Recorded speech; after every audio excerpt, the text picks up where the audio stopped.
Scott Wells, head coach of Asheville City, coming up here in just a little bit, where we can discuss what's going on in USL League Two.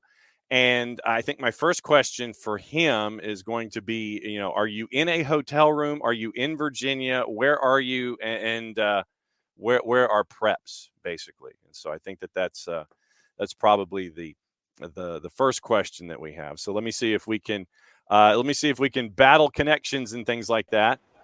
There he is. So Scott, where are you? Are you in a hotel room? Are you in a lobby someplace? Where are you? Yeah, I am. I'm in the hotel lobby here in Newport News, Virginia. We're about 10 minutes away from Lion Bridges Stadium, so CNU, which is a lovely campus, absolutely lovely Division 3 program. So happy to be on. I appreciate all your coverage through the season. Yeah, 10 minutes away from Christopher Newport, 10 minutes away from more steps in chasing after the title in USL League Two. So since the last time you were on with us, what has the sprint been like going, 2 days rest? You got to win. It's wash the jerseys, make sure everything's good to go. What's the sprint been like here in the playoffs so far? I mean, I feel like we're doing a test run of the 21st century model right now, to be honest with you. It seems a while ago since me and you spoke. But yeah, things have gone really well. The staff and the organization have just been relentless and just done everything possible to make sure that we can focus and we can win games. And we've had a lot of success, some close games as well. But we've had a lot of experience leading up till today. So we're hoping that that's going to stand us in good stead moving forward today. For someone who hasn't had the chance to see you guys play, and I know that you try to make sure that you ban folks from looking at the power rankings on the USL League Two website. You sit there and you go, that's not something that you're supposed to see. Don't go there. What has it been like, and who do folks naturally gravitate toward when they're looking there at Asheville City and you guys right now top of the power rankings in USL League Two? Who are some of the stars and studs that folks are gravitating toward this season? Yeah, I mean, obviously we spoke about Simon Carlson, who's our captain, who has continued to do the same things that we spoke about last time. Sebastian Tregarfen is one that has really been such a standout player for us and is a massive reason why we're sitting in this position right now. An NAIA player at Lindsay Wilson, which I think is important to point out. We have a lot of players that are at Division 1 level that have had a lot of coverage prior to coming to Asheville, but the Lindsay boys, Michael Rempel, Sebastian Tregarfen, and Mao Wong have been fantastic for us.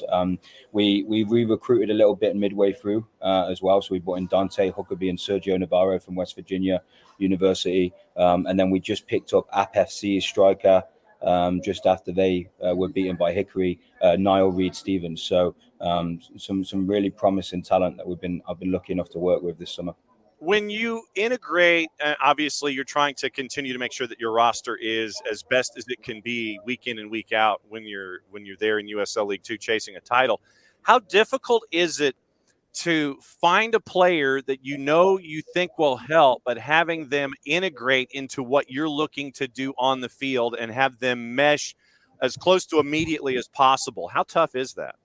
Yeah, it's extremely difficult because, when you bring the players in May, you're all on the same page, so it's a preseason feel. I'm able to kind of treat every player the same in terms of trying to build a relationship with them.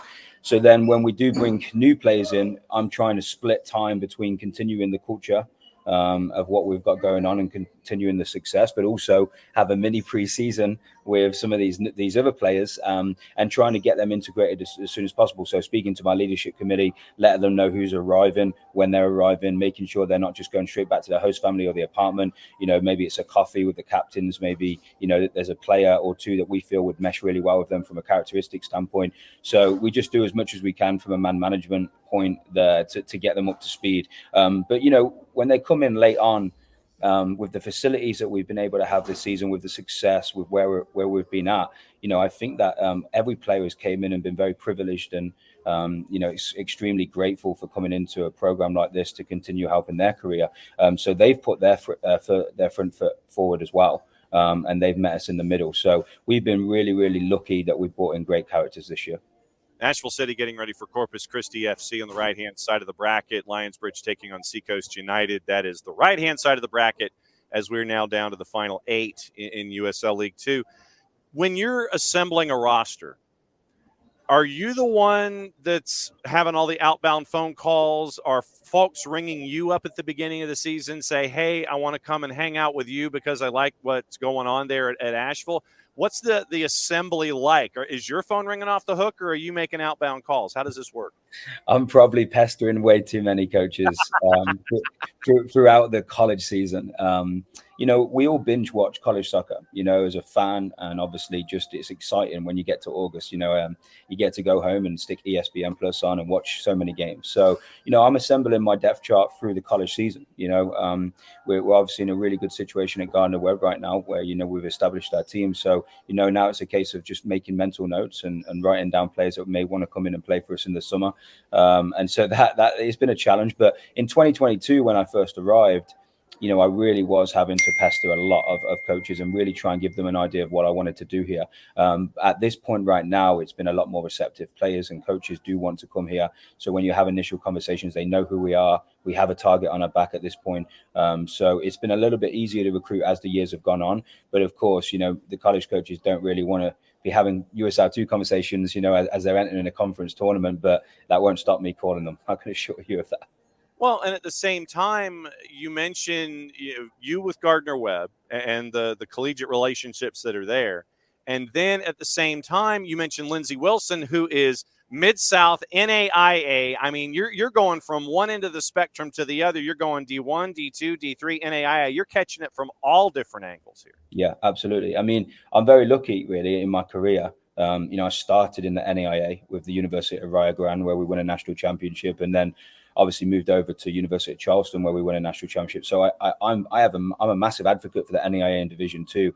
And when I was at Rio, Lindsey Wilson were an absolute powerhouse, and they still continue to be. And some of the recruiting they've been able to do, has been great. So, I took a trip there, and I continue to take a trip there to see those players and help publicize them, because let's be honest, politically, those guys are not getting the same coverage as a lot of the Division 1 players, and when they go back to Lindsey Wilson, will they be tracked as much by some of the scouts as some of the Division 1 players? Probably not. And again, that's one of my obligations as a USL 2 coach, to put them on the platform for the USL 1, the USL Championship, and the MLS Next. I said this on a previous podcast. We lost Rodrigo Robles halfway through the season. He signed a pro at Greenfield Triumph. That's absolutely hurt Asheville City. There's no question about it. But that was the right thing to do. That's why Rodrigo trusted the club, and he trusted me, is to be able to put him and project him into the pros. So, we've got some of the Lindsey boys. Sebastian Tregarthen has a lot of coverage right now from some of the scouts, some of the pro coaches. And it's an extremely rewarding job when it comes to stuff like that. All right, scouting report for Corpus Christi. How much tape have you watched? What do you see in them, other than the fact that they got to travel a lot more than you did to get to Lionsbridge?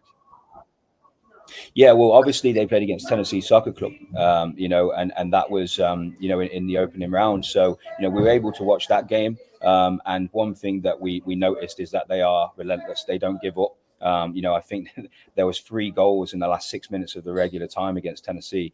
And at times it looked like Tennessee had clinched it, but they didn't give up. So their mentality is extremely impressive across the board. Even the players that were coming off the bench, their work rate out of possession was very, very impressive. And they do have an extremely decent front three. So we're aware of them. We've done a lot of research on them. We've sat down with our defenders and kind of gone through some video on them. But it's playoff football at this point. It's going to be whoever wants it the most. Tactically, we can set up and continue to keep doing our identity. But at the end of the day, it's going to come down to those little small margins, those little small moments of how bad we want it over them at this point. What did you learn about yourself in the wins over Nona and Brave to get you to this point, do you think? So what do you think you learned about yourself in the wins against Nona and Brave to get you to this point with Corpus Christi? A massive amount of resilience, for sure. I mean, Nona are not a first-round team. They were fantastic. They have a really, really good team. And I think if you look across the weekend, unfortunately for the club, we got an opportunity to host, but we didn't really host. We had to change venues. There was lightning delays. And so, my job over the weekend was trying to make sure that our group was still engaged, and they didn't allow the the lightning or the change of venues or the change of kickoff times to be a reason why we lost a game. So I think the biggest part of the adversity was just trying to get those guys to stay on board and continue to play the same way they have all season. And they did. I mean, they really did. We came out against Nona. It was 1-0. It was a very close game in the first half, and we put it to bed in the second half. And then, of course, Villages, who took care of us last year, it was a huge game. We go 1-0 down, then we have a 3.5-hour break during the lightning delay. That's lingering on the players, right? I go down to the pavilion where we were staying during the lightning break, and I've never seen the atmosphere so depleted at that point. So my main job there was just kind of getting through as many individuals as possible, making sure, hey, there's 60 minutes left here, we've got plenty of time. And then I started to see a massive shift from our leadership group, and the way that the boys kind of came back on the field was very, very impressive. So we've been through, especially last weekend, all the adversity we needed to be prepared for this moment today. All right, go get the rest of the breakfast buffet there at the hotel, and you probably have another 18 minutes. Good luck against Corpus Christi. Thanks for dropping by on a match day. Good luck tonight. Be safe. Have a good weekend. We'll catch up with you soon, my friend. Thank you so much, John. I appreciate you. Take care. All right, that's Scott Wells, head coach at Asheville City. He's in a hotel, and he's in Newport News, Virginia. They're getting ready for their right-hand side of the bracket in USL League Two. It is them and Corpus Christi. It's Lionsbridge and Seacoast United. That is the right-hand side at Lionsbridge. Left-hand side, Project 510 and FC Tucson, Flint City and Peoria City. Flint City, Peoria City. That's going to be a fun one. There on the left-hand side, we'll have our USL League Two review preview coming up later today on the network. So keep an ear out for that.